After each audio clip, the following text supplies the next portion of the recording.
Olá, vocês que estão chegando aí na nossa live e também no IGTV aqui do Diário de Curitiba, sejam bem-vindos a mais um Entre Fatos aqui no Instagram do Diário de Curitiba. Eu sou o Ricardo Alcântara, para quem não me conhece, editor de política aqui do Diário de Curitiba, e hoje vamos falar sobre 7 de setembro. Aquelas manifestações que tiveram os discursos de um certo presidente. Vamos falar sobre todo esse imbróglio aí, tudo o que aconteceu no dia das manifestações e depois toda a repercussão e tudo que aconteceu depois. Daqui a pouco vou receber por aqui dois caras sensacionais, dois cientistas políticos, para falar sobre o assunto. Só vou esperar eles entrarem por aqui. Você que está chegando, quer compartilhar com seus amigos, compartilha aí que hoje vamos falar sobre protestos do dia 7 de setembro. Gabriel Marcondes, que é um dos convidados, já está por aqui. Deixa eu assinando para quem está entrando. Eu já vou colocar o Gabriel e convidar também o Diogo Tavares. Maria Carolina Lara, assessoria de imprensa, seja bem-vinda. Seja bem-vinda aqui à nossa live. De home office, a pandemia não acabou ainda, estamos em home office. Chamar o Diogo e o Gabriel juntos.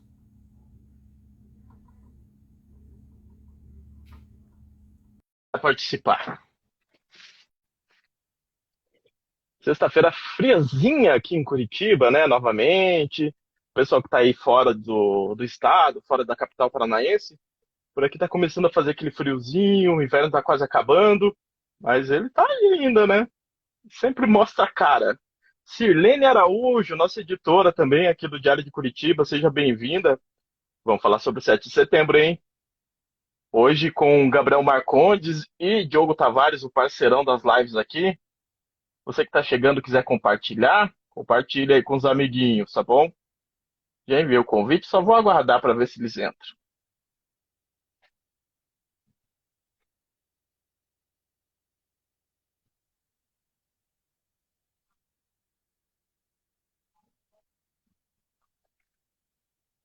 E aqui a nossa canequinha, ó. Enfim chegou, da Link Personalizados. Essa caneca bonita aqui, ó, que a gente ganhou de presente, ó. Enfim chegou às minhas mãos. Daqui a pouco eu falo mais também da Link Personalizado. Deixa eu só colocar o Gabriel Marcondes aqui.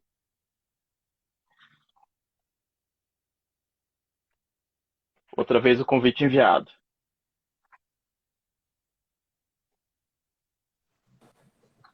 Aí, estamos Ricardo, com os nobres companheiros de live. Sejam bem-vindos. valeu. Primeiro, Boa noite. Só não consigo ver o Gabriel aqui. não abriu o Gabriel ainda? Para mim, ele tá, já abriu aqui a câmera dele. Ele tá ali a uma luz amarela, chique, elegante, parece de um hotel. Daqui a pouco ele aparece. Pra mim não abriu aqui. Não. Apareceu agora? Tudo ok? Não, vou sair e voltar aqui. Então vamos esperar ele sair. E para você que tá chegando, deixa eu dar uma arrumadinha aqui no meu tripé, Gabriel, que tá cortando minha cabeça. Acho que eu cresci um pouquinho. Ao vivo é assim, né? Essas lives têm essas coisas técnicas para se arrumar durante ela mesmo. Aí, deixa eu subir mais. Turma top, Sirlene Araújo falando. Vamos aceitar aqui o Diogo, Gabriel. Aí já faço a sua apresentação formal. Beleza. Ó aqui, Gabriel, já chegou na sua casa aí? A caneca não. Isso daí, ó. Esse problema tem um nome, chama-se Diogo Tavares. A caneca tá na casa dele e já vai enviar para você, tá bom? Érica Diniz Beleza. Costa também apareceu por aqui, seja bem-vinda. O Diogo tá com a dificuldade ali para entrar. Enquanto isso, Gabriel, tudo bem com o senhor? Como que o senhor está? Aqui tá tudo bem. O senhor está Agora em foi. Curitiba. Aí, agora deu certo. Tá nos vendo aí, Diogo? Tô vendo vocês, sim. Só tô apanhando do meu tripé aqui. Aí, agora sim. Agora sim, Também bem tava apanhando enquadrado. o esquema técnico. Então, para você que está chegando, esse aqui é o programa Entre Fatos. E se você estiver escutando algum barulhinho no fundo, alguma coisa, estamos em home office porque a pandemia ainda não acabou. Então vai escutar batuque, às vezes um miado de um gatinho, algumas coisas diferentes. Então é normal, tá bom, pessoal? Esse aqui é o Entre Fatos. Eu sou o Ricardo Alcântara, editor de política aqui do Diário de Curitiba. E hoje vamos falar sobre o que aconteceu no 7 de setembro. E para falar sobre esse assunto, ó, hoje trouxemos um cara especial aqui, ó. Esse jovem cientista político Gabriel Marcondes, mestrando em ciência política ali na Universidade Federal do Paraná. Ele que é sócio aqui já do Entre Fatos, está aqui para comentar tudo o que aconteceu no dia 7 de setembro e os desdobramentos. Seja muito bem-vindo, Gabriel Marcondes. Obrigado, Ricardo. Obrigado, Diogo, mais uma vez pelo convite. E sempre que o convite for feito, estarei aqui na companhia de vocês comentando os fatos da semana. Muito bem-vindo, então. E aqui, ó, o sócio, o companheiro de todas as lives, Diogo Tavares, também cientista político, doutorando em ciência política. Seja bem-vindo, Diogo Tavares. Valeu, Ricardo. Olha, eu já fiz aqui, ó, já mostrei pro Gabriel. Essa daqui é a caneca que a gente recebeu da Link Personalizados. É uma empresa que possibilita a quem for acessar os produtos da Link Personalizados esse tipo de brinde, assim, ó. E o brinde ajuda no relacionamento da empresa com o cliente. Então, você que é empresário, você que está acompanhando aqui, ó, Link Personalizado, @Link Personalizados, vai lá, faz orçamento, vê um brindezinho legal para você dar para o seu cliente que você vai, aos poucos, ganhando ele mais, tá bom? E a sua caneca, ô Gabriel, pode cobrar aqui, ó. Já tá com o Diogo, ele vai mandar para você, tá bom? Vai Mas mandar. eu pedi para personalizar um pouco melhor a dele. Qual que vai ser a personalização? Para pedir para colocar o Marcelinho Carioca. Marcelinho Carioca. De coqueiro ou não coqueiro? Batendo falta. Ah, batendo falta. Que vocês viram que ele tá num. Pode pôr ele batendo pênalti, aquele que o São Marcos pega e elimina o Corinthians a Libertadores. Bem melhor, gostei da ideia. Já tá tudo na mesa aqui, ó. Tá tudo na mesa, que são tudo palmeirenses esses meninos aqui, ó. Eu falei Marcelinho Carioca de coqueiro porque ele participou de um programa da Globo ali. Cantou bem, hein? Cantou bem. Ó, antes de começar, a Sirlene Araújo comprou um selo aqui e tá apoiando o Diário de Curitiba. Se você quiser fazer também, é só clicar ali, tem uma mensagenzinha e faz uma doação. Ajude a gente a sobreviver a essa pandemia no nosso primeiro ano aqui, ó. A gente sabe que a coisa está difícil, então não se sinta acanhado se não puder contribuir também. Acompanha a gente que já tá bom, tá bom? Bora começar, galera? Bora. Então, eu quero dizer para vocês, eu fazer uma pergunta básica. Onde vocês estavam, começando pelo Gabriel, no dia 7 de setembro de 2021, Gabriel? Em casa, acompanhando o noticiário, quietinho, né, esperando os passos ao longo do dia do senhor excrementíssimo presidente, né? Confesso que eu fiquei frustrado, esperava mais do 7 de setembro, mas ele rugiu demais, acabou miando como um gatinho, como bem disse o governador João Dória, né? Eu só fico feliz por não ser apoiador dele, porque se fosse apoiador do Bolsonaro, eu estaria muito frustrado, muito decepcionado com o que sucedeu a partir do dia 7 de setembro. Você ficaria frustrado tão quão aquele caminhoneiro que está no México, Gabriel? Ah, não, porque um caminhoneiro para conseguir no México, o dinheiro de alguém deve ter tido, né?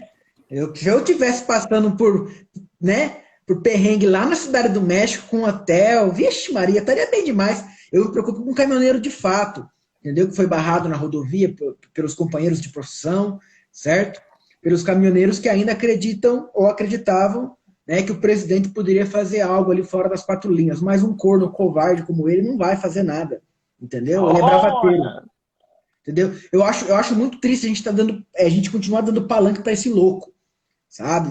E se ele não ocupasse a cadeira de presidente da República, ele teria que ser relegado ao ostracismo, entendeu? À irrelevância, porque ele é um ser insignificante, irrelevante, entendeu? É uma tragédia o que fizeram em 2018, certo? Muita gente na intenção de mudar, na intenção de fazer diferente, no bojo da Lava Jato, no bojo da antipolítica, acabaram elegendo esse ser inominável aí à presidência da República. Mas, né, se tiver país até 22, a gente corrige esse erro de rota que nos foi imposto em 2018. Diogo, primeira análise assim do Gabriel já foi forte, já chegou com os dois pés ali no peito. Então, eu repito para você mesmo a pergunta: onde você estava no dia 7 de setembro de 2021? Olha, Ricardo, eu estava em casa, assistindo Netflix e acompanhando tudo pelas redes sociais. E como eu moro no centro, eu escuto então o barulho da loucura aqui, da galera descendo para o centro cívico, caminho da Rua 15 e tudo mais. O pessoal passa de carro aqui, passa de a pé, enfim. Então acompanhei um pouco do barulho também dos manifestantes do 7 de setembro, aqui de Curitiba, né? E acompanhei os noticiários, como eu estava ali assistindo uma série, entre uma sériezinha ou outra, acompanhando o noticiário nas redes sociais, né? E o Gabriel já me deixou até sem graça, porque ele já chegou com os dois pés no peito Exatamente. do excelentíssimo presidente, né? Mas, enfim, eu sempre trago uma coisa pessoal, assim, em alguns assuntos, até porque eu sou filho de caminhoneiro, sabe? Meu pai é motorista de caminhão, então eu sou daquele filho que foi mais criado pela mãe e pelo pai, porque meu pai passava muito tempo na estrada, né? Mas uma coisa que eu aprendi com meu pai, nesse sentido dos caminhoneiros, é que a classe dos caminhoneiros ela é muito heterogênea e é muito difícil de você uni-la em questões de objetivos políticos e tudo mais, né? Então, se alguém fala pela classe dos caminhoneiros, desconfie, né? Porque é muito heterogênea. E aí, quais caminhoneiros, né, que estavam lá nessa manifestação? Que caminhões estavam lá? Alguns falam que eram os caminhões das empresas, do agronegócio, né? Meu pai, por exemplo, que era um caminhoneiro autônomo, que suou lá para comprar o seu caminhãozinho, não faz parte desse tipo de classe de gente que com certeza foi paga para levar o caminhão até lá para manifestar em nome do patrão, né? Eu também acompanhei com uma experiência que eu tive na Câmara dos Deputados um projeto que era de muito interesse aos caminhoneiros, o Marco Regulatório dos Transportes de Cargas, e ali eu também pude vivenciar como é muito heterogênea a classe dos caminhoneiros, que para incluir o interesse dos caminhoneiros na pauta, foram muitas reuniões, eram os caminhoneiros, não tinha um representante dos caminhoneiros, uma associação que representava os caminhoneiros. Então é muito triste, inclusive, isso, né? Uma porcentagem de fanáticos ali querer falar pelos caminhoneiros, enfim, pela classe e tudo mais, e por uma pauta nada óbvia, né? Porque não era pelo preço da gasolina, do diesel, do preço do combustível ali, não era pelas condições de trabalho, era pelo fechamento do STF, uma coisa assim que, enfim, não sei se de fato era algo que os caminhoneiros, né, falando novamente, com C maiúsculo, queriam. Mas, enfim, acompanhei pelas redes sociais, as notícias ali e tudo mais, e depois vi como nos dias seguintes, né, no dia teve todo esse furor, Bolsonaro gritou bastante, foi um leão, como disse o João Dória, e hoje a gente acompanha, ontem a gente acompanha, né, as decepções do pessoal que tinha alguma esperança. A gente vê um pouco da irresponsabilidade do Bolsonaro, né, que inflou uma população, como o Gabriel disse, não só aqueles que votaram nele em 2018 tinham um pouco de esperança, mas até o pessoal que está aí acredita nele porque tem esperança que ele é de fato a mudança, né? Sempre tem um pouco dos atrasados nesse sentido, mas tem o pessoal que ainda acredita nele como outsider, alguém de fora que não é da política e que faça diferente. Mas é nesse momento que a gente vê que se havia uma intenção de golpe ou ruptura institucional, alguma coisa, não tinha nenhum plano pós-golpe, porque o que aconteceria então se esse pessoal invadisse o STF, enfim, tirasse os juízes de lá, os ministros de lá, o que seria depois? Não tinha nenhum plano para nada ali, né? Então, A frustração das pessoas é um pouco do resultado da ingenuidade. O que seria? Qual seria o resultado daquilo que o Bolsonaro estava prometendo ali, né? Do que os líderes da manifestação estavam prometendo? É nada, não tinha nenhum objetivo. Era pura arruaça. Né? Isso sim é o tipo de manifestação que é arruaça. Agora, um detalhe assim, que foi pouco comentado é de como a polícia trata de maneira bem diferente os tipos de manifestação.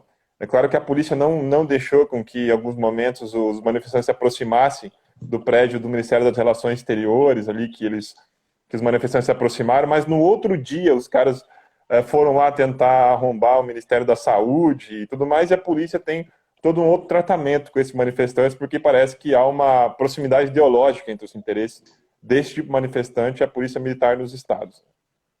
Exatamente. E em que mundo a pauta do brasileiro médio, do povo brasileiro que está passando fome é essa, né? De tirar ministro da STF. A Cirlene Araújo está comentando aqui que estava em Só arrumar Santa aqui, tem um probleminha técnico. Catarina e voltou bem cedinho para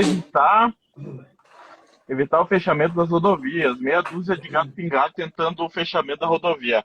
Em Santa Catarina, né? Que é bastante apoiadora do Bolsonaro, tava uma movimentação meio fraca, tá hoje, estão tentando fechar rodovias ali em Santa Catarina. Gabriel, agora analisando os discursos de Brasília e de São Paulo, os dois foram meio parecidos, eu queria que você analisasse da seguinte forma, ele se repetiu, Bolsonaro se repetiu, Bolsonaro subiu o tom.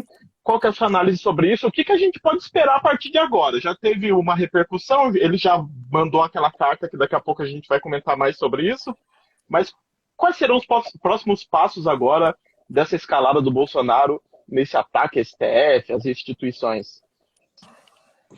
Olha, Ricardo, eu consideraria uma escalada, eu discordo de alguns autores que escreveram aí, o golpe iminente, que não sei o quê, que...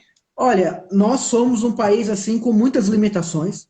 Somos uma república, uma democracia incipiente, né? Em eterno desenvolvimento, não somos consolidados, né?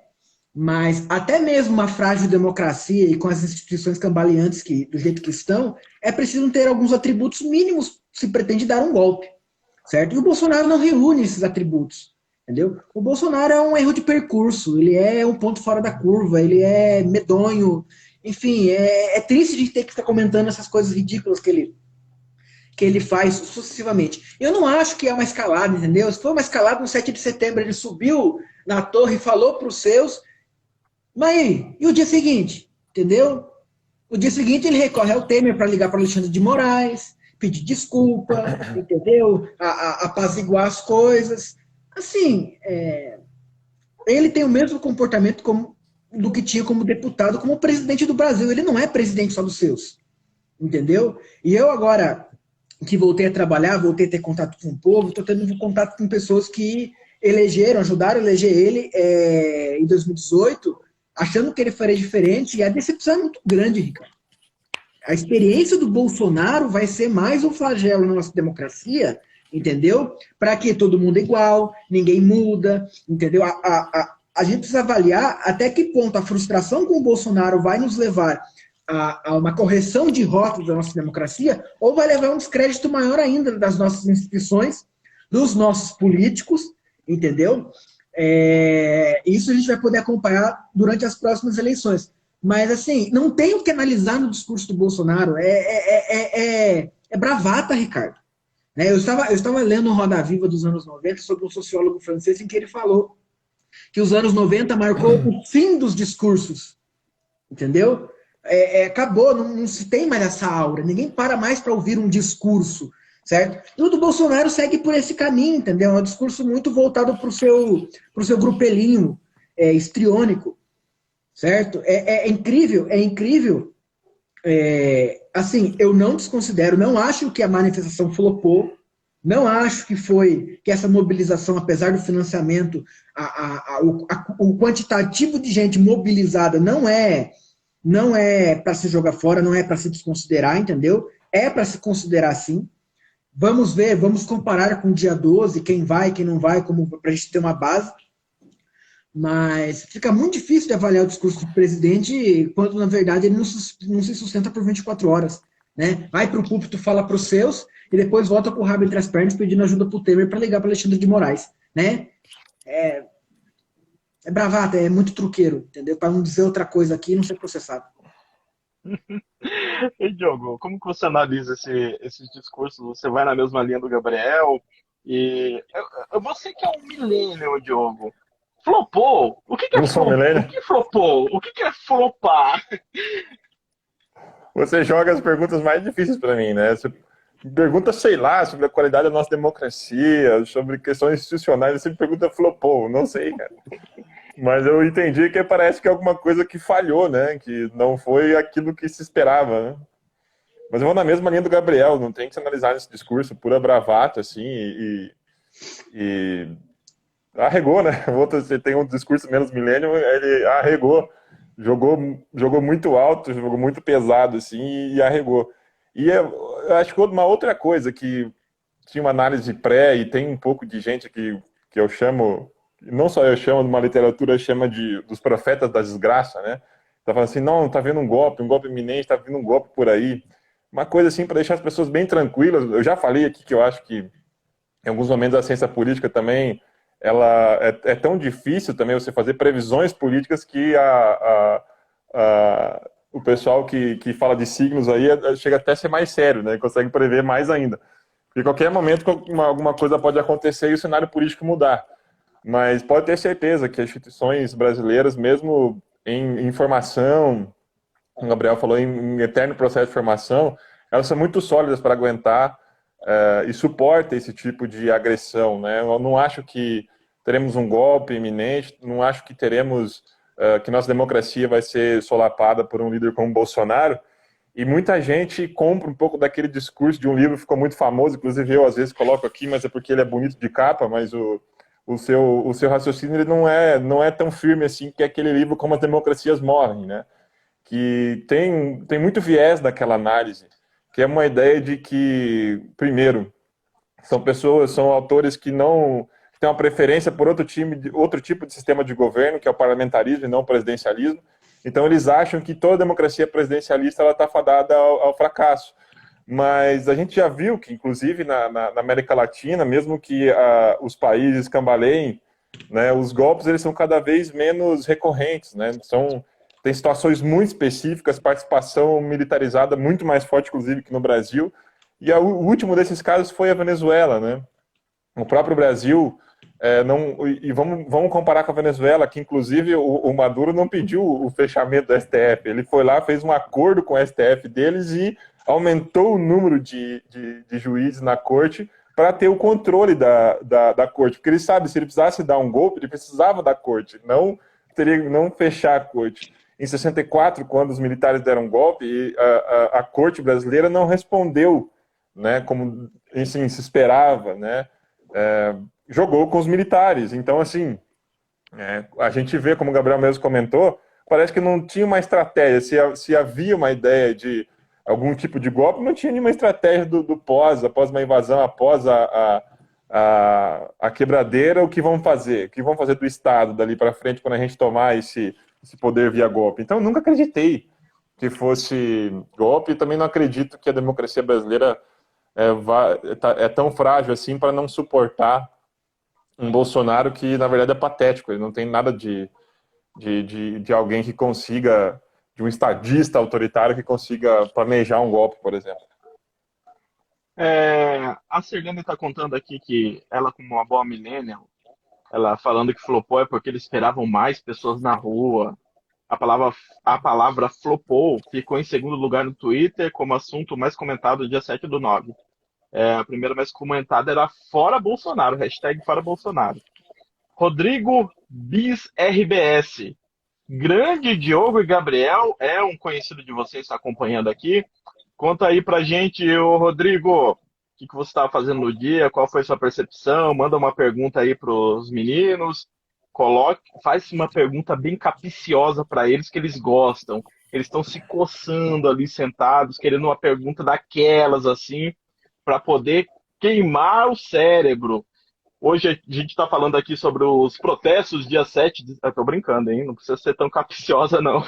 Estamos falando aqui sobre os protestos dia 7 de setembro e toda a repercussão. Eles fizeram uma breve análise aqui sobre o discurso do Bolsonaro e teve uma repercussão no outro dia bem condensada, uma repercussão bem alta, assim. As instituições e os seus representantes responderam. O presidente do Supremo Tribunal Federal, o Luiz Fux, disse que descumprir decisões da mais alta corte configura como crime de responsabilidade, que foi um dos pontos que o Bolsonaro falou no discurso dele. O presidente da Câmara dos Deputados, ele deu uma apaziguada, mas também ele defendeu o respeito e a harmonia entre os poderes. Ele meio que passou a mão ali na cabeça do Bolsonaro, de alguma forma. E o presidente do Rodrigo Pacheco também falou. E o discurso dele foi mais ou menos para o sentido de que as instituições estão preocupadas com os problemas reais da sociedade, que é a gasolina, que é o feijão, não é o fuzil, é o feijão, que é a comida, que é o gás de cozinha. E acabou que o Bolsonaro deu aquela regada. Gabriel, analise a regada do Bolsonaro. Faz sentido com essa esticada de corda que ele sempre dá? Já era esperado que ele ia esticar e soltar? É para chamar atenção? É para desviar o foco? O que você analisou dessa esticada de corda e soltada que ele deu, Gabriel? Olha, Ricardo, a gente está acostumado a lidar com tomada de decisão de indivíduos, de agentes racionais, né? E há muita racionalidade nos atos do Bolsonaro.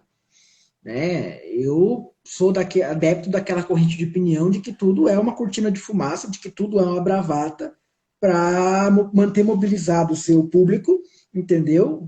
O seu apoio, que mês a mês, pouco a pouco, vai reduzindo, vai diluindo aquilo que a gente já conversa há muitos meses, né? Muita coisa precisa acontecer e aquele núcleo duro do Bolsonaro precisa corroer aos poucos. Está sendo corroído, né?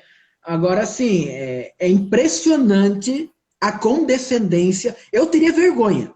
A condescendência da Câmara, do Senado e do STF frente ao Bolsonaro. Entendeu? Hoje eu vi um comentarista bolsonarista falar que o recuo do Bolsonaro é uma mostra de amadurecimento. O Bolsonaro não é nenhum adolescente de 15 anos para demonstrar amadurecimento. Né? Arregou, parece que ele se lembrou, né? Depois do calor do momento, ele se lembrou que o STF tem um inquérito do fim do mundo, das fake news, vai votar sobre o foro do seu filho, né? O sigilo do seu filho, Carlos Bolsonaro, está quebrado. Então, assim, o cerco está muito bem fechado. Eu tenho muitas críticas ao analista político chamado Alberto Carlos Almeida. Mas numa coisa ele está muito certo. A instituição Presidência da República é muito forte. Entendeu? Não é o Bolsonaro que é forte, não é a figura dele, é onde ele está sentado. Né? A hora que for tirada a cadeira dele, entendeu? Só Deus sabe o que vai acontecer com esse homem. Entendeu? Vai ser feita uma devassa na vida dele. Porque tem muita ponta solta, tem muito rabo solto. Certo? Então, assim, o presidente da Câmara vai segurar as pontas enquanto puder com relação ao impeachment, né? O presidente do Senado é pré-candidato à presidência da República e tem tentado se passar por um estadista, um equilibrado, mas na verdade é um grande condescendente com os atos do Bolsonaro, sabe? Parece que o Rodrigo Pacheco está assim, está fazendo a egípcia até chegar à eleição. Né? Porque os atores políticos sabem que 2022 está aí, não vai ter voto impresso, é urna eletrônica, né? E graças a Deus, apesar de ter um barulhinho no fundo do voto impresso, isso o Lira é muito enfático em dizer que é uma questão superada, não se fala mais nisso. E vamos falar agora da reforma do Código Eleitoral. Ele já votou, aprovou, e é isso que importa. Voto impresso agora é uma cortina de fumaça para as regras, para as alterações do Código Eleitoral que foram aprovadas na Câmara e está em processo aí de alteração, Ricardo. Depois você me manda o arroba do analista político, eu vou colocar arroba tararã, vou colocar um minuto. Veja no minuto tal, para marcar ele aqui para ele assistir. Diogo, como que você analisa essa mudança, essa guinada do Bolsonaro, que chegou a deixar alguns apoiadores dele confusos. Houve até um papo de que a mensagem que foi um áudio enviado pelo Bolsonaro seria o Adnet, que um ministro confirmar que o áudio era do presidente. Como você analisou essa guinada do Bolsonaro um dia depois daquele discurso que, infelizmente, se torna histórico, né? Pois é. O do Adnet, porque pior que depois o Adnet aproveitou e fez um áudio, né? Engraçadíssimo. Quem quiser ver lá no Instagram dele, muito bom, muito bom. Ele fez 2 áudios muito engraçados. Mas, não, de fato, cara, temos que colocar uma coisa na cabeça, né, Ricardo? Desde que o Bolsonaro nunca saiu da eleição. Ele tá na eleição lá desde 2018, ele assumiu o cargo e nunca assumiu o cargo de presidente numa postura de presidente, né? Então, nada mais nos surpreende nesse sentido, porque ele está numa eterna campanha. E aí, eu queria emendar, aproveitando nesse comentário, eu queria emendar aqui a pergunta já que está falando de eterna campanha, do Rodrigo Bis, que ele pergunta ali, tirando essa questão direita e esquerda, se a gente acredita numa terceira via. Vou já começar a responder aqui falando dessa questão de campanha. Olha, eu não sei o que a gente pode pensar como terceira via, porque terceira via em eleições como a do Brasil até hoje, elas foram muito prejudicadas. Tem gente que acredita que em eleições presidenciais com o segundo turno, a terceira via, chamada terceira via, era muito prejudicada. Mas a gente tem exemplos históricos de terceira via, a gente acabou de... Se você pegar algumas eleições recentes aqui da América Latina, o Equador, se você pegar eleições da Colômbia, o próprio Peru, que acabou de acontecer, foram eleições que o primeiro e o segundo lugar foram com 20%, com 15% para o segundo turno. E o terceiro lugar estava ali disputando. Então, essa chamada terceira via. Porque dependendo de como está a sociedade em determinado momento, se ela está polarizada e de que forma ela está polarizada, não é sempre entre o A e o B. A polarização pode ser muito mais, pode ser fragmentada, pode ser em 3 ou 4 candidatos que as pessoas... o que caracteriza a polarização é que ela não abre mão de votar naquele candidato, né? E não só a questão de ter o A e um B, um lado ou o outro. Então, acho que a terceira via vai depender de como o Bolsonaro vai chegar lá nas eleições, né? Parece que eu acho que ele vai chegar muito desgastado. Deu para ver aí que os próprios apoiadores dele estão chateados, dá para acompanhar nas redes sociais, um meme melhor que o outro. E nesse desgaste dele, pode ser que o próprio eleitor dele faça um voto racional, um voto, para não desperdiçar o voto, votem em algum candidato ali que seja de direita ou centro-direita, né? Mas, enfim, é muito improvável. Eu acho que ele tem uma parcela de fanáticos ali que, se ele for candidato, vai continuar votando nele. Como já ouvi falar aí, aquela parcela de fanáticos, se o Bolsonaro andar pelado na rua, bater na mãe, eles não deixam o Bolsonaro, né? Continuam votando no Bolsonaro. Então, eu acho que a terceira via vai depender de como a sociedade vai estar lendo o mercado eleitoral, né, ou como os políticos vão conseguir formar esse mercado eleitoral. Se vai ser Ciro Gomes, não sei. Vamos ver as próximas pesquisas aí depois da desidratação do Bolsonaro, mas o Ciro Gomes não sai ali da casa dos 10%, né, então fica muito difícil para ele. Se vai ser o João Dória, até agora nas pesquisas também ele não reagiu, mas vamos ver aí agora que ele está agindo como um candidato, agindo mais como candidato, né? Já está movimentando as prévias do PSDB aí. Então, acho que uma terceira via vai depender de alguns fatores assim, sociais e políticos ainda que ainda possam acontecer, que vai depender dos players que já estão se colocando ali, né, Ricardo? Hoje, se fosse hoje, a eleição ficaria entre Lula e Bolsonaro no segundo turno. Não teria terceira via. Eu vi um comentário aqui, não na nossa live, um comentário que eu estou acompanhando numa outra rede aqui, a pessoa falando que a terceira via seria o cancela. Vamos ver aqui, tem comentário. Magali Marcondes está falando: eu sinto uma profunda vergonha do insano que desgoverna o Brasil. Ontem fiquei impactada com a imbecilidade da carta de recuo. Hoje estou com ânsia do senhor Arthur Lira. Magali Marcondes comentando. Ela comenta mais, tem o próximo comentário aqui. Esse insano vai ficar no poder até a próxima eleição? É uma pergunta. Vocês acham que... Magali, aqui impeachment é um assunto quase superado, mas eu vou deixar para eles. Vocês acreditam?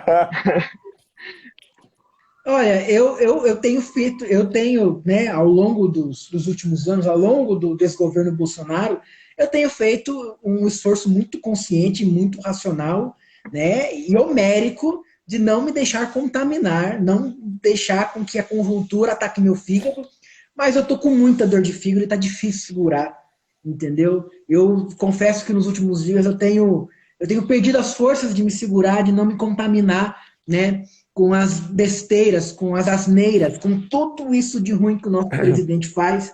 Então, assim, ele vai continuar. Né? Isso é muito triste, faz parte do jogo, mas a gente, né, isso não altera. Ah, é meu desejo? Não, por mim ele teria caído anteontem, para ontem. Mas não é assim que as coisas funcionam. Né? Vai ser interessante notar daqui, depois, quando nós tivermos um distanciamento considerável desse cenário, comparar o Collor, a Dilma, o próprio Temer, que foi um governo de transição, e o governo Bolsonaro.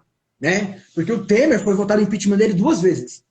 O Bolsonaro vai passar os 4 anos, dá para fazer um bingo, sortear por qual crime de responsabilidade a gente pode tirar ele do poder, e ele vai passar sem a abertura do processo.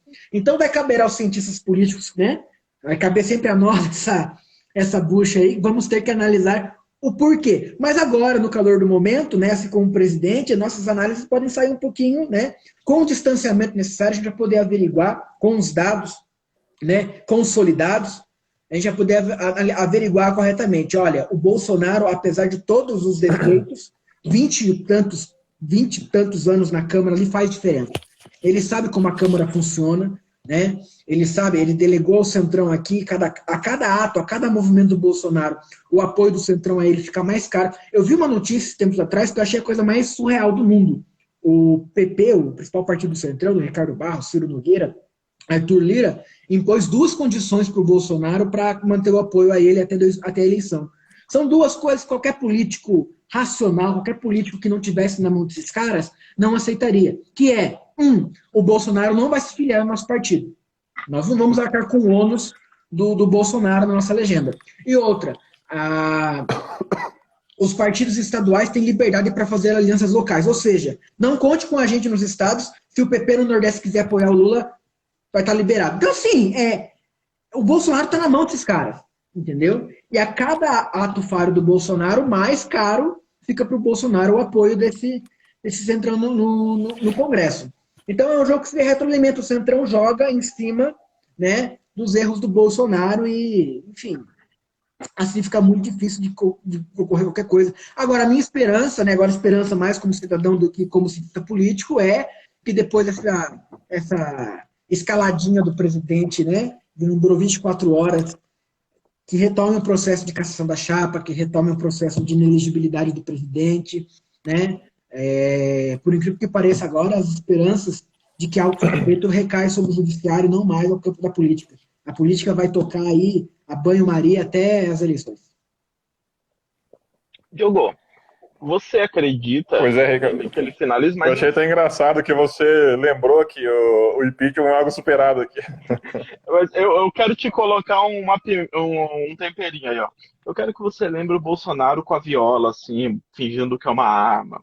Eu quero que você lembre o Bolsonaro falando, não sou coveiro. Eu tô tentando puxar aquela emoção sua, né? Pra ver se eu mudo alguma coisa.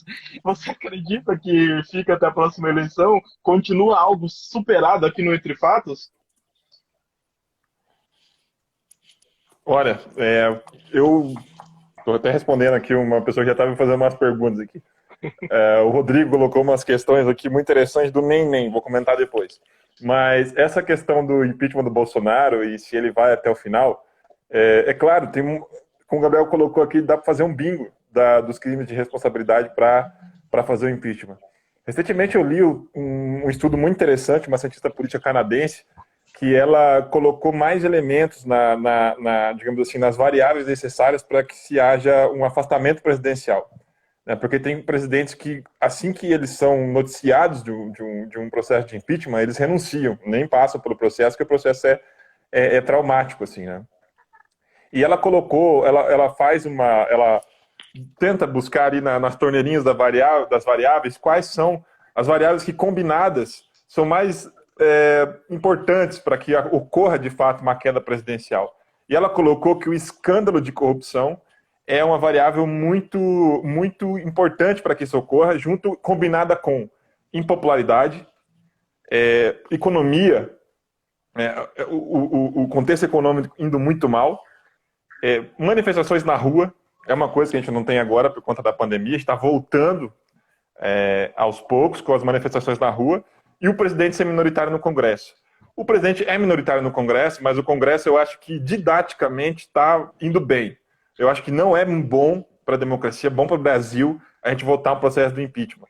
Vou lembrar que mais uma vez o Gilberto Kassab, presidente do PSD, falou, olha, a população tem que aprender que governo ruim não se tira com impeachment. As pessoas têm que aprender a votar certo, aprender a votar direito, porque impeachment é um processo jurídico, que é muito traumático no presidencialismo e para o afastamento de um presidente. A gente, até agora, tem também N casos. A pessoa chama aí o Bolsonaro de miliciano, ele tem algumas conexões aí com atores muito escusos, assim, atores estranhos, mas até agora não pegou nenhum fato, nenhuma notícia assim que, certeiro, Bolsonaro é o cara mais corrupto atualmente da República. Então acho que está faltando alguns fatos, assim, acho que só as asneiras que ele fala, porque muita gente também não leva ele a sério, e ainda tem um pessoal que gosta dessas asneiras que ele fala, acredita de fato que o Brasil está sofrendo uma ameaça comunista e coisa do tipo, mas eu acho que falta esse elemento que essa autora coloca, né, nos estudos dela.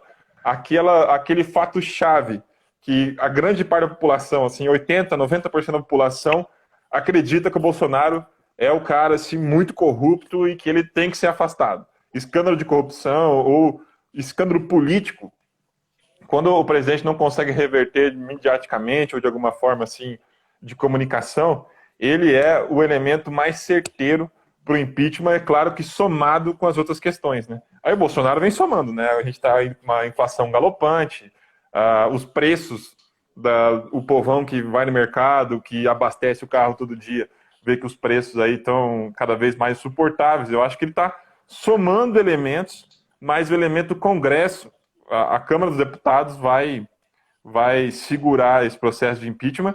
E eu acho muito melhor, assim, para quem está torcendo para o impeachment, acho que o melhor mesmo é ver o Bolsonaro derrotado nas urnas. O melhor para o Brasil, o melhor para nós é derrotar ele lá nas urnas.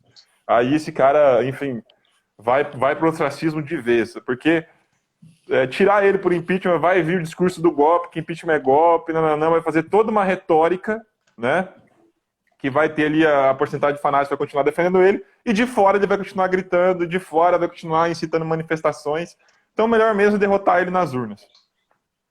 Gabriel, você, antes de mudar de assunto, que você acredita que se abrir o impeachment, os seguidores do Bolsonaro vão reciclar alguma marchinha da época da Dilma ou eles vão inventar umas novas aí? Não sei, Ricardo. Eu sinceramente não sei. Eu acho que se a Câmara abrir o processo de impeachment, os próprios deputados ali, entendeu? Agora vamos para a futurologia, né? Se por um acaso a STF determina que o Lira abre um processo de impeachment, eu pagaria para ver o PT votando contra o impeachment do Bolsonaro, pensando em 22. Eu gostaria, sério, o meu instinto sociopata... O PT não fala mais de impeachment, né, cara? O meu instinto sociopata de querer ver o circo pegar fogo faz assim, nossa, bem que o Lira poderia abrir um processo de impeachment para eu ver o PT votando contra o impeachment do Bolsonaro para bater ele no segundo turno da eleição em 22, né? Mas aí são devaneios, Ricardo. O impeachment é algo assim, é carta fora do baralho. Porque o PT está em dois problemas, né? O PT está no discurso do impeachment golpe e o PT está na dependência do Bolsonaro no segundo turno. Então, abrir o processo de impeachment hoje pro PT... Então, abrir o processo de impeachment hoje na Câmara pro PT não é um bom negócio. A política brasileira é muito complexa. O principal partido de oposição, né, é contra o impeachment do presidente porque vai lucrar com isso a médio prazo. Então, assim, cara, se o PT não está falando de impeachment, o maior partido do país não está falando de impeachment, entendeu? Não vai rolar. Não vai rolar, entendeu? Só os partidos que estão ali atrás, tentando uma terceira via, que vão correr atrás, etc e tal, enfim, mas não vai. Agora, né? Mas como eu falei, a não ser que aconteça em algum momento, Bolsonaro Escorregou na banana e matou Não, uma velha, sem Bolsonaro é querer. Ou flagrado, matou uma velha. viu? Bolsonaro é flagrado maltratando e torturando um Lhasa Apso, um Shih Tzu, algum cachorrinho fofinho assim. Aí eu acredito que abre impeachment dele, entendeu? Aí vai ter povo na Aí rua. se vira escândalo, aí não tem como segurar, nem a Câmara segura. Exatamente. Para virar escândalo, só se o Bolsonaro torturar algum bichinho fofo. Só assim pra chocar o povo. Mas sempre acham alguma desculpa. É capaz de aparecer notícia falando que ele estava exorcizando o cachorro. Tem sempre uma desculpa. Nunca duvidem da criatividade. A Sirlene está falando aqui, ó. Bolsonaro ainda nem tem partido. Tem esse ponto, né? E ela colocou Cirão do Sertão, um chapeuzinho na cabeça. O Bolsonaro seria impeachmentado sendo vítima do próprio elemento ali que ele sempre utiliza, né? Que é a fake news. Se fizesse uma fake news boa ou uma notícia de fato que seja muito contundente, aí vira escândalo. Aí sim eu acho que daí não segura. A opinião pública é muito importante para o impeachment, cara. A opinião pública é muito bem articulada. O Bolsonaro tem sérios problemas até o final do mandato dele. Eu até me atrevi a escrever um texto opinativo no Diário de Curitiba. Se quem quiser ir lá, depois é só clicar. Ricardo Alcântara tá como colunista também, hein? Eu faço tudo, jogo nas 11 lá. Aí eu falei um pouco sobre esse protesto aí. E. Ricardo bate escanteio, cabeceia, ergue a bola e faz bloqueio. Joga futebol, joga vôlei. São vários Ricardos, tipo a família do Ed Murphy lá, que tem um monte de pessoa parecendo. Sou eu, fazendo várias coisas. Bora mudar de assunto, então? Bora. Graças a Deus. A Câmara dos Deputados aprovou nessa quinta-feira passada agora, o projeto de lei complementar no meio desse turbilhão, hein? Que estabelece um novo Código Eleitoral. O texto base foi aprovado com 378 votos, uma votação contundente, favoráveis e 80 contrários. O documento tem quase 900 artigos e reformula, viu meu sotaque do interior, ó, reformula a legislação partidária e eleitoral. Parlamentares continuarão a análise na próxima semana, mas eu queria que o Gabriel já começasse a me dizer quais são os principais pontos desse novo Código Eleitoral, Gabriel, que você já bate pronto aí. O que chamou a atenção de cara? Bom, vou começar por alguns aspectos positivos, né? Primeiramente, é algo muito técnico, mas assim considero sensacional. Os partidos podem lançar até 150% o número de cadeiras disponíveis em disputa para deputado, vereador e etc. A lei muda, baixa isso para 100%. Ou seja, aqui em Colombo tem 17 cadeiras, os partidos podiam lançar 22, 24 candidaturas, agora podem lançar no máximo 17. O que isso favorece? Torna a disputa mais limpa, os partidos podem focar em candidaturas mais competitivas, né?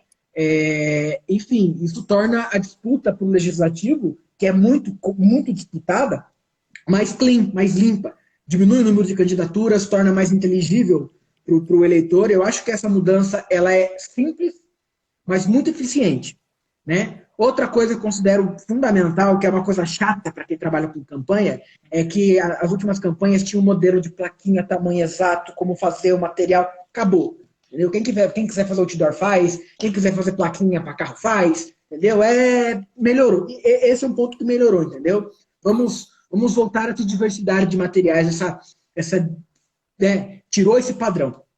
Outra coisa que eu considero muito interessante é que agora os crimes eleitorais estão melhor tipificados, né? Caixa 2 agora passa a ser um crime tipificado em lei, certo? Agora não é só, não depende de um artifício jurídico de, pode ser caixa 2, não, agora caixa 2 é crime tipificado no Código Eleitoral, assim como também a corrupção eleitoral ativa, certo? Que é a compra de votos, e a corrupção eleitoral passiva, que é você trocar o voto por mercadoria, trocar o voto por dinheiro. Passa a ser um crime agora tipificado no Código Eleitoral, né? Enfim, embora isso na prática tenha pouca diferença, né?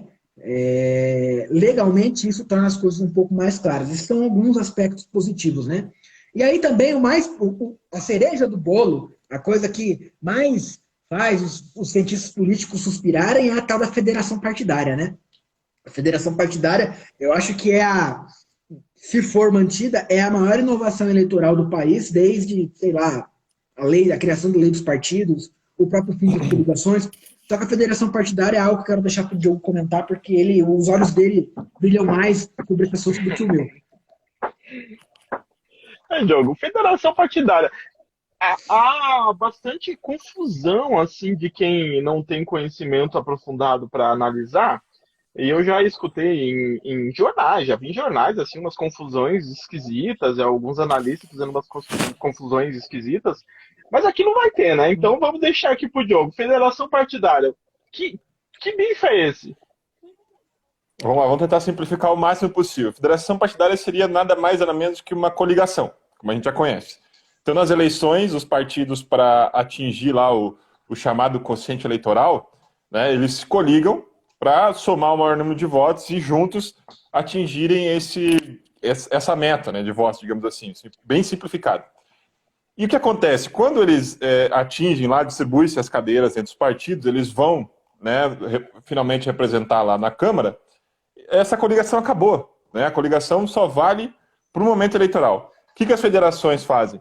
Essa coligação que foi decidida no momento das eleições passa a valer como uma bancada, uma espécie de partido lá na Câmara dos Deputados, no caso, né? Dentro do Legislativo.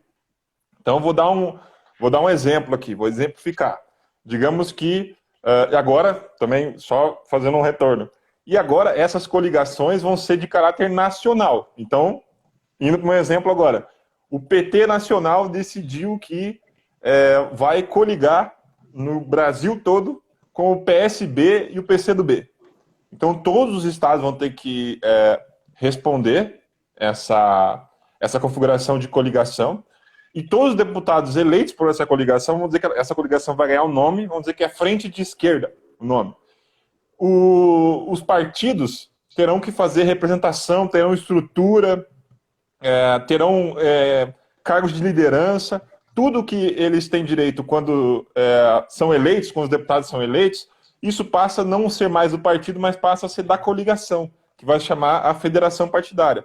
Então, lá dentro da Câmara não vai ser mais o PT, o PSB e o PCdoB, será a Frente de Esquerda, se esse for o nome, né? Ou se for lá na direita, Democratas, PL e PRB, fundarem lá a Frente Liberal. Nas eleições eles vão estar ali com seus devidos números, né? Seus candidatos com seus números, só que lá na Câmara vai se chamar Frente Liberal e vai ter uma representação da Frente Liberal, não vai ter mais representante do PL, do Democratas e do PRB. Por que isso é importante? Porque isso meio que acaba artificialmente com a fragmentação partidária, né? Então, aquele emaranhado de 28 partidos, no caso, que a gente chegou a ter na Câmara dos Deputados, eles são obrigados a formar blocos e são obrigados a permanecer assim por 4 anos. Por isso que se chama, até o Gabriel já questionou esse nome numa conversa que a gente teve, chama-se federação partidária, mas mesmo que seja um pouco ilógico o nome, esse tipo de coligação que tem, por obrigação, durar 4 anos, se chama federação partidária. Ô, Gabriel, você que estuda aí organizações partidárias, você acha que um partido grande como o PT, que tem bases em quase todas as cidades, compensaria se fazer esse tipo de coligação com outros partidos? Será obrigatório? Eu também deixo essa pergunta aí para vocês. Não, obrigatório não é opcional, certo? Mas o PT por si não faria, mas o PT faria com o PCdoB para manter o PCdoB com uma estrutura ativa. O PCdoB é um partido de esquerda, né? Vou falar médio, porque pequeno é o PSTU, PCO, essa caspa de tacho aí, né? O PCdoB é um partido médio que flerta ali com a cláusula de barreira, então o PT é muito capaz de fazer uma federação com o PCdoB, certo? Para manter a estrutura desse partido. Então, enfim, eu acho que o mais interessante das federações partidárias é tornar mais inteligível a dinâmica dentro do Congresso, com grandes bancadas federadas, mas também tornar mais inteligível o processo eleitoral. Serão menos partidos em disputa. E outra coisa, eu falei que cada partido vai lançar 100% das vagas, Ricardo. Se uma federação PRB, PL, DEM, aí, se juntar esses 3 partidos, certo? Aqui no Paraná, são 30 cadeiras. Não soma mais, né? São 3 partidos. Cada partido poderia lançar aí juntos 90. Esses 3 partidos juntos vão lançar 30. Então, assim, eu prevejo aí, agora não é a futurologia, acompanhando os dados do lançamento de candidaturas, que a questão da federação partidária, mais o teto de lançamento de candidaturas ser 100% das vagas, vai diminuir de 20% a 40% o número de candidaturas nas eleições proporcionais. Isso é muito significante para o país, certo? Tem um outro fator importante, Gabriel, eu queria fazer o parênteses na tua fala, que é o que a gente discutiu muito na última reforma, que foi a questão das sobras. Que, pela última reforma, as sobras poderiam ser distribuídas entre todos os partidos, né, que são aqueles votos que não entram no quociente partidário na hora de fazer o cálculo da divisão de cadeiras ali. Agora, esse novo Código Eleitoral define que somente os partidos que superaram o quociente, que têm quociente partidário, vão poder disputar essas sobras. Isso também é uma questão muito importante, porque gerou uma confusão jurídica eleitoral ali bem grande nessa última eleição. Não, nem falei, eu estive por dentro dessa última eleição e essa regra aí da distribuição das sobras pegou muita gente, mas na minha avaliação, embora achem que tenha sido um ato racional, uma escolha, uma estratégia, uma troca, um trade-off, né, com certeza isso foi uma... E para mim isso não passa de um pequeno deslize. A hora que eu li aquilo, eu não acreditei. Não é possível que eles deixaram isso avulso, né? Mas isso foi corrigido. Agora, essa reforma do Código Eleitoral também tem alguns pontos assim bem nebulosos, né? Principalmente com relação à multa, né? Com relação à cassação de mandato, torna mais difícil, né? Aquele artifício de, nossa, vou ser cassado, então vou renunciar para não ser cassado, passa a valer de volta, né? Principalmente ali com relação à prestação de contas dos partidos, né? Embora, por um lado, o novo Código Eleitoral especifique mais claramente o que pode e o que não pode ser pago com dinheiro do fundo eleitoral, que passa a permitir que partidos contratem consultorias terceirizadas para fazer a prestação de contas, se dificulta o poder da Justiça Eleitoral de fiscalizar o emprego desse dinheiro. A gente sabe que isso daí é um buraco sem fundo, é muito perigoso, é um retrocesso, né? E eu considero que esse é o principal, é o ponto mais negativo dessa reforma, né? Aumenta aí a parcela do fundo, o tamanho do fundo, e diminui o alcance da Justiça de fiscalizar e de punir quem mal administra esse recurso, né?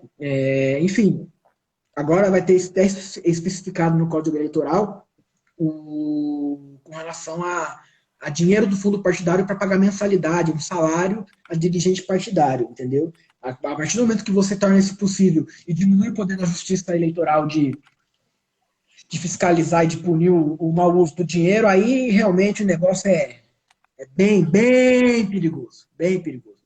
E se alguém tiver curiosidade, joga no Google depois de terminar a live aí, joga o seguinte: prestação de contas do PROS, que é um partido pequeno do Brasil, entendeu?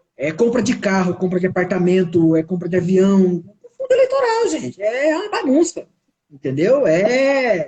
Sabe, é o aviãozinho do Silvio Santos, isso daí, sabe? E você não pode misturar um pequeno partido que faz uma tramanha dessa com partidos sérios, grandes, com grandes estruturas, né? O PT, o PMDB, enfim, que fazem um emprego bem mais sério e correto desse dinheiro, né? Porque se a gente for parar para analisar os partidinhos pequenos, é uma dureza. Porque, inclusive, tem uma ação muito importante, desculpa, Ricardo, mas tem uma ação muito importante nessa questão dentro do Código Eleitoral, que é ampliar, por exemplo, a atuação das fundações, né, das fundações partidárias, que eu considero estruturas muito importantes. E aí, quando a gente discute isso, que é muito importante, mas tem, por outro lado, esses exemplos que o Gabriel deu, de exemplos que corrompem esse dinheiro público que está sendo destinado para os partidos políticos, fica difícil para a gente discutir o bom uso desse dinheiro, né? Que é essa discussão de ampliar a atuação das fundações, dar a elas mais objetivos educacionais e tudo mais, porque hoje as fundações do Brasil, as fundações partidárias, elas são muito de mentira se a gente comparar com fundações de partidos importantes no mundo. Eu vou dar um exemplo aqui, por exemplo, nós temos 2 fundações de partidos alemães que funcionam no Brasil. A Konrad Adenauer, que é da CDU, da Alemanha, da Democracia Cristã, funciona no Brasil com diversas funções, assim, com pode fazer coisas que as fundações partidárias brasileiras não fazem, pode vender curso, pode fazer um monte de coisa aqui dentro que as fundações brasileiras não podem fazer. A Fundação da Social-Democracia Alemã também está aqui dentro. Financiando podcasts e financiando movimentos de renovação política no Brasil. Financiam conteúdo. A Fundação Herbert Stiftung, que é da social-democracia, agora está mais enfraquecida porque ela teve resultados eleitorais ruins lá na Alemanha, mas agora eles estão para ganhar a eleição lá, então vai fortalecer de fato essa atuação. Então, como que pode? Fundações partidárias lá de fora podem fazer curso de formação, pode, como o Gabriel falou assim, financiar podcast, financiar estruturas para informar a sociedade. Nossos partidos hoje em dia não podem fazer a mesma atuação, é um negócio assim inexplicado. E aí você fala, mas é dinheiro público. Pasmem, grande parte do dinheiro dessas fundações é dinheiro público alemão, é do povo alemão, dos impostos alemães.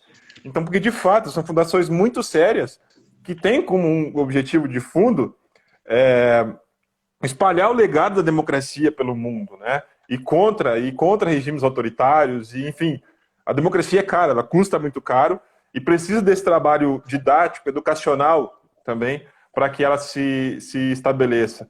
Então, acho que parte dessas questões deveriam ser muito bem amarradas, as regras deveriam ser muito bem implementadas ali, para que as fundações passem a ter, claro, mais possibilidades de atuação e que esse fundo seja empregado, de fato, nessas fundações, né? Porque senão fica aí, que nem o Gabriel falou, empregando fundo partidário na compra de helicóptero, sobrado, carro de luxo.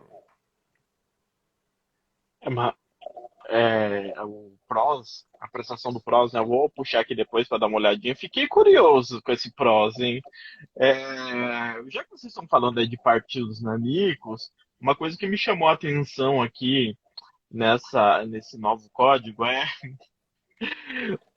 a regulamentação das candidaturas coletivas.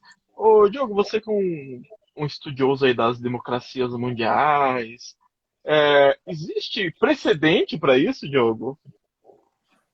Cara, você me pegou. Do que eu já li, do que eu já vi, eu não sou nem a favor disso.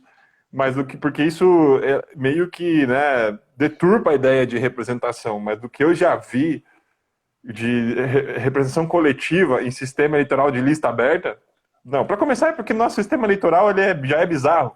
Então, não existe isso, porque toda representação de democracias cuja lista fechada, ela já é coletiva. Todo mundo vai junto na mesma lista. Né? Uma representação que está ali no partido. Né? O pessoal vota no partido. Então, isso é mais uma jabuticaba brasileira aí, de uma tentativa de deturpar um pouco a representação nessa ideia bem zoada, né? De representação de lista aberta que tem no Brasil, proporcional de lista aberta. Gabriel, eu notei umas caras e bocas ali. O que você acha das candidaturas coletivas, Gabriel?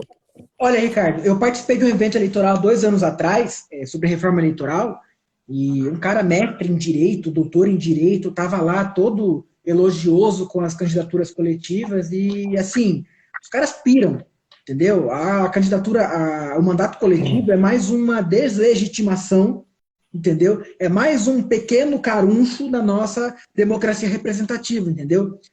Isso é coisa de pistolento, sabe? É floreio, sabe? A gente faz ciranda, é bundaço, entendeu? Uma palhaçada mandato coletivo, Ricardo. Para não falar outra coisa, é uma palhaçada. Se nós não tivéssemos um palhaço na presidência da República, nós estaríamos discutindo coisas sérias.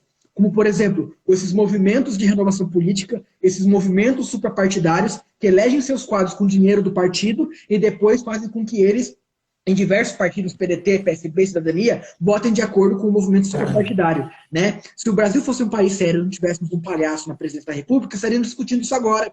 Certo? Como também estaremos discutindo como que o Código Eleitoral diz que vai regulamentar o mandato coletivo, mas não diz como, entendeu? Aí a gente tem aí mandatos coletivos que, por exemplo, o mandato está no nome de uma pessoa, os 2 são assessores. Mas peraí, isso não pode dar precedente legal para um esquema de rachadinha, dependendo de como for distribuído esse dinheiro, entendeu? Então, assim,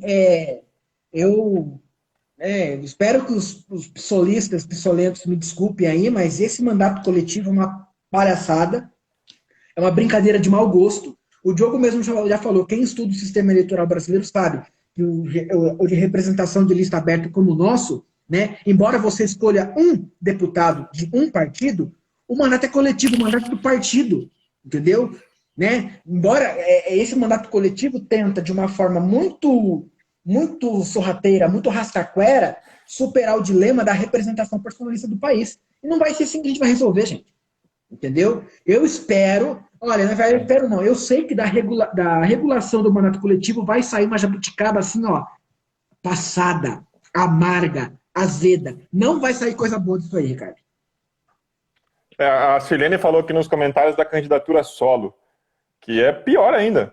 Para mim é pior. O cara que se diz candidato independente, sem partido, coisa do tipo. Existem democracias que já avançadíssimas. Vou dar exemplo de Estados Unidos, Canadá, algumas democracias da Europa Ocidental que permitem os candidatos independentes, mas eles não sobrevivem por muito tempo, não.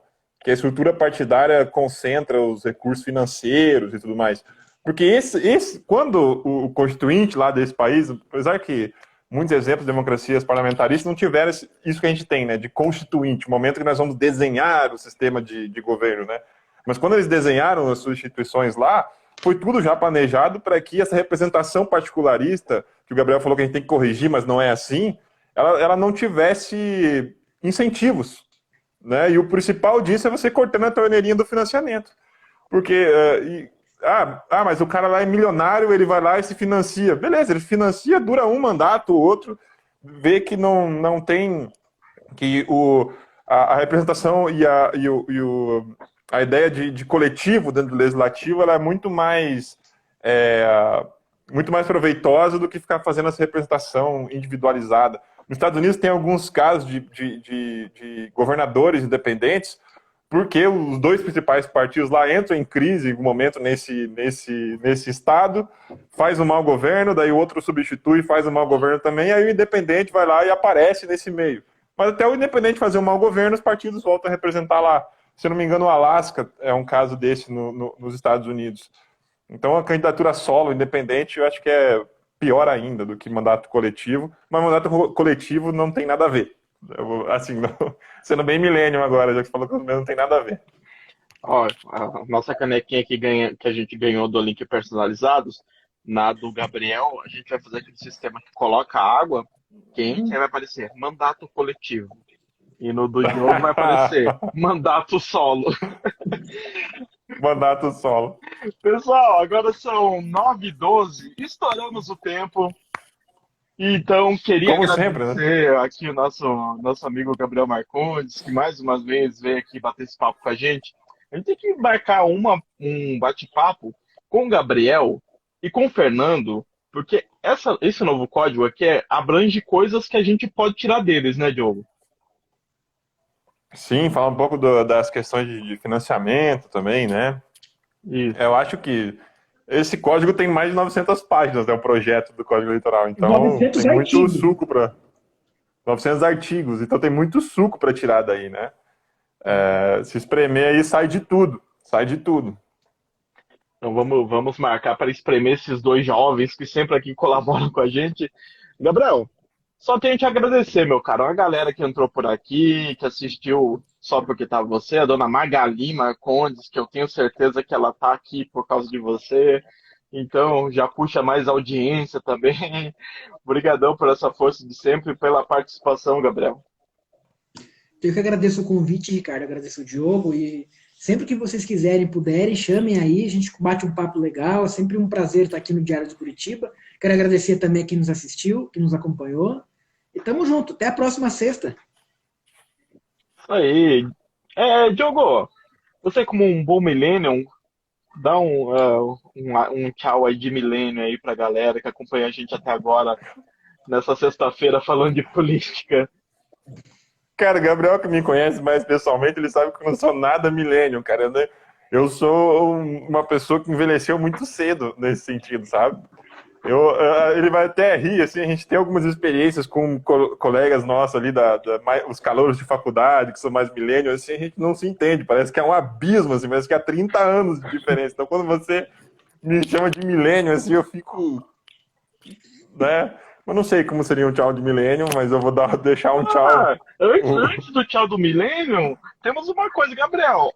Dica cultural, tem alguma aí, ó? Aí, ó. Lugar, sim. Que pegou, Gabriel? O quê?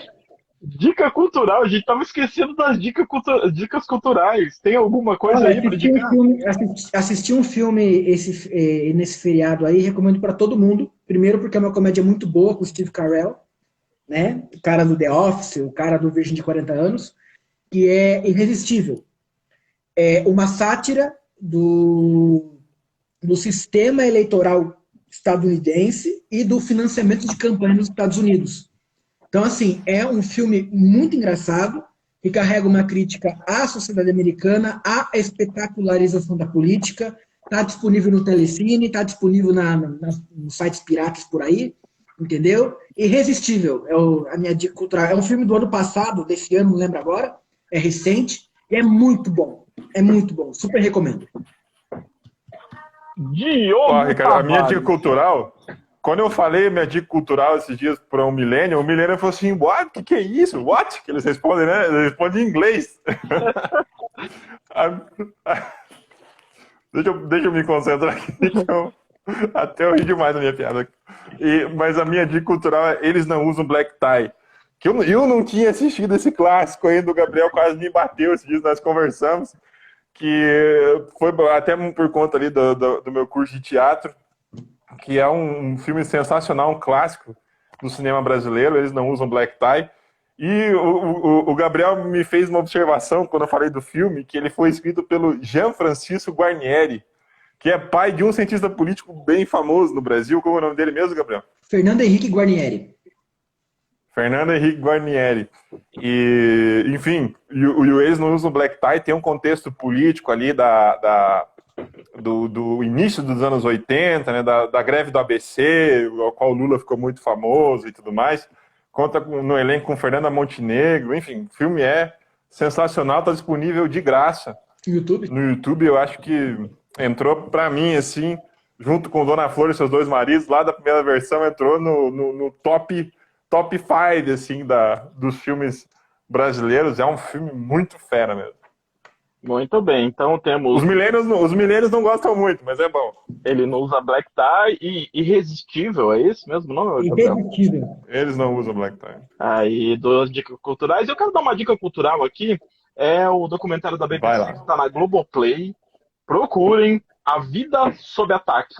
É um documentário sobre os 20 anos ali dos ataques ao World Trade Center, lá nos Estados Unidos, e mostra muitas cenas inéditas, que nos Estados Unidos já tinham o costume de filmar tudo, já havia esse costume que agora está aqui, né, de mega exposição. Então tem muitas imagens, tem depoimentos, tem um documentário completo que é da BBC, mas está na Globoplay, e acredito que tem uns dias que são grátis ainda, que dá para o pessoal ver que não é assinante, hein?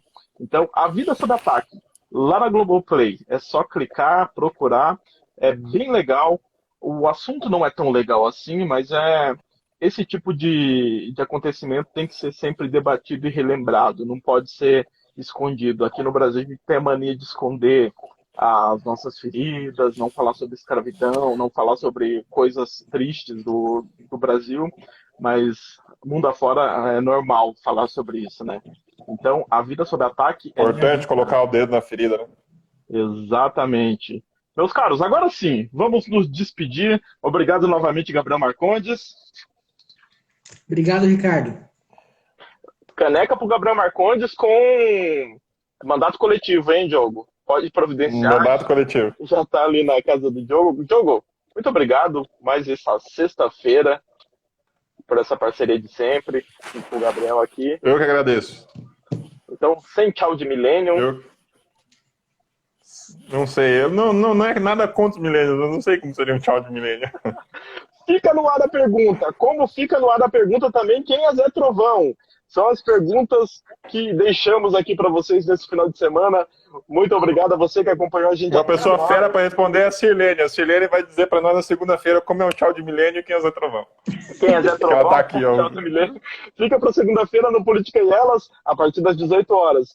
E você que acompanhou a gente, muito obrigado. Um abraço. Acompanhe o Diário de Curitiba. Jornalismo independente, ético, plural e democrático. Se puder, fique em casa que a pandemia não acabou, hein? Um abraço. Tchau, tchau. Tchau, tchau.